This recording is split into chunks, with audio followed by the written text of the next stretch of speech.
Heboh sertifikat HGB Laut. Kepala BPN Banten dan Tangerang diperiksa Kementerian ATR BPN. Kasus terbitnya sertifikat hak guna bangunan (HGB) di kawasan Laut Tangerang, Banten, membuat publik bertanya-tanya. Apa yang sebenarnya terjadi? Mengapa bisa ada HGB di atas laut yang dibentengi pagar bambu? Berikut adalah laporan lengkapnya. Semua bermula ketika media sosial diramaikan dengan foto pagar bambu yang mengelilingi kawasan laut di Tangerang. Pagar ini ternyata menjadi pembatas untuk lahan yang telah memiliki sertifikat HGB. Publik pun heboh, mempertanyakan bagaimana mungkin laut bisa dimiliki individu atau korporasi. Menteri Agraria dan Tata Ruang, ATR, Badan Pertanahan Nasional, BPN, Nusron Wahid, segera mengambil tindakan dengan memanggil Kepala Kantor Wilayah ATR, BPN Banten dan Kepala Kantor Pertanahan Kabupaten Tangerang untuk dimintai klarifikasi. Kepala Kantor Pertanahan Kabupaten Tangerang dan Kepala Kanwil ATR, BPN Provinsi Banten sudah memenuhi panggilan rapat bersama Kementerian ATR, BPN. Data dan informasi terkait telah dilaporkan untuk investigasi lebih lanjut, ujar Muti, Kasubag Humas ATR, BPN Banten. Kementerian ATR, BPN tidak tinggal diam. Nusron Wahid menegaskan, pihaknya akan melakukan pemeriksaan internal terhadap seluruh dokumen terkait terbitnya sertifikat HGB tersebut. Koordinasi dengan kementerian dan lembaga terkait untuk menelusuri pihak yang bertanggung jawab. Investigasi mendalam untuk memastikan apakah ada pelanggaran prosedur. Kami juga akan berkoordinasi dengan Dirjen Teknis dan kementerian terkait lainnya. Semua data yang telah kami terima akan dijadikan bahan investigasi awal, tambah Muti. Hingga kini, pihak ATR, BPN Banten dan Tangerang belum memberikan pernyataan resmi terkait mekanisme terbitnya HGB di kawasan laut ini.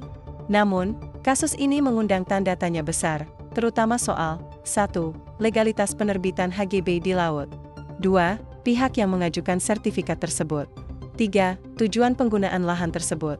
Para ahli hukum agraria pun angkat bicara, menyebut bahwa penerbitan HGB di laut merupakan hal yang janggal dan berpotensi melanggar hukum. Laut adalah wilayah publik, tidak bisa dimiliki individu atau korporasi tanpa izin khusus dari pemerintah pusat, ujar seorang pakar agraria yang enggan disebut namanya. Kasus ini juga mendapat perhatian dari TNI Angkatan Laut. Dalam sebuah operasi, TNI AL bersama nelayan setempat membongkar pagar bambu tersebut. Aksi ini mendapat apresiasi dari masyarakat yang merasa pagar tersebut mengganggu akses publik ke laut. Laut adalah milik bersama. Tidak boleh ada pihak yang mengklaimnya seenaknya tanpa dasar hukum yang jelas, ujar salah seorang nelayan. Menteri ATR BPN Nusron Wahid menyampaikan permohonan maaf kepada publik atas kehebohan ini.